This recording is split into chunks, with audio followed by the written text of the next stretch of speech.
नमस्कार, news express देख रहे हैं आप। आपके साथ मैं हूं खुशबू राय। चुनाव आयोग ने महाराष्ट्र और झारखंड में होने वाले विधानसभा चुनावों की तारीखों का ऐलान कर दिया है। इसके अलावा 48 सीटों पर विधानसभा का उपचुनाव होना है।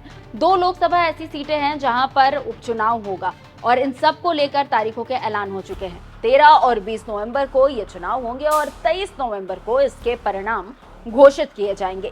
जैसा कि आप सब जानते हैं कि लोकसभा चुनाव के बाद से ही देश का राजनीतिक परिदृश्य बदल चुका है। जम्मू कश्मीर में बीजेपी बुरी तरह से हारी, वहीं हरियाणा में बीजेपी किसी भी तरह से जीत तो पाई, लेकिन अब महाराष्ट्र और झारखंड में भी बीजेपी की हालत खस्ता नजर आ रही है। झारखंड में कई बीजेपी के दिग्गज नेता इंडिया गठबंधन का हाथ थाम चुके हैं। महाराष्ट्र में भी कुछ ऐसा ही हो रहा है। इससे पहले हरियाणा में भी ऐसा ही हुआ। जिन बीजेपी नेताओं को टिकट नहीं मिला, उन्होंने कांग्रेस का हाथ थाम लिया था। जम्मू कश्मीर में भी सबको पता था कि बीजेपी पिछले 10 साल की अपनी नीतियों की वजह से जम्मू कश्मीर में बुरी तरह से हारेगी, इसलिए यहाँ पर कई नेताओं ने पाला बदल लिया और इंडिया गठबंधन में शामिल हो गए। कुल मिलाकर जैसे चुनाव की तारीख नजदीक आ रही है, वैसे वैसे नेताओं का बीजेपी से मोह भंग हो रहा है। कुछ तो सत्ता विरोधी लहर देखकर पाला बदल रहे हैं, तो कुछ नेता ऐसे हैं जिन्हें टिकट नहीं मिली तो नाराज होकर पाला बदल रहे हैं। इसी कड़ी में बीजेपी को अब कर्नाटक में एक और करारा झटका लगा है, क्योंकि यहाँ बीजेपी के एक कद्दावर नेता ने बीजेपी का साथ छोड़कर कांग्रेस का दामन थाम लिया है। और ये नेता कोई और नहीं बल्कि साल 2019 में बीजेपी को सत्ता में लाने वाले कद्दावर नेताओं में शुमार है। इनका नाम है सीपी योगेश्वर। चलिए अब आपको थोड़ा तफसील से बता देते हैं कि सीपी योगेश्वर आखिर है कौन और इनका बीजेपी से मोह भंग क्यों हो गया। महाराष्ट्र और झारखंड के बाद अब कर्नाटक में बीजेपी को लगा करारा झटका।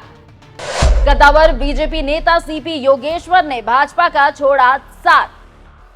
बीजेपी का साथ छोड़ सीपी योगेश्वर ने कांग्रेस का थामा हाथ।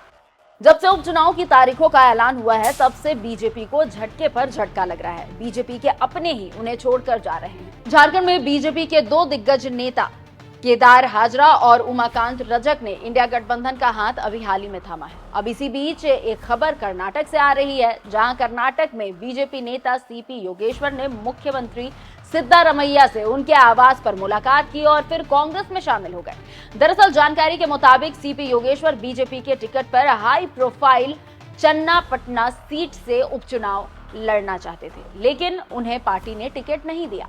वहीं बुधवार को योगेश्वर ने मुख्यमंत्री सिद्धारमैया से मुलाकात की और उनके पैर छूकर आशीर्वाद भी लिए और इसके बाद कांग्रेस में शामिल हो गए। हालांकि बीजेपी उन्हें चुनावी मैदान में उतारने को तैयार थी, लेकिन जेडीएस नेता और केंद्रीय मंत्री एचडी कुमारस्वामी आम सहमति पर नहीं पहुंच सके। आपको बता दें कि सीपी योगेश्वर ने 2023 के विधानसभा चुनाव में बीजेपी के टिकट पर कुमारस्वामी के खिलाफ चुनाव लड़ा था और चुनाव हार गए थे।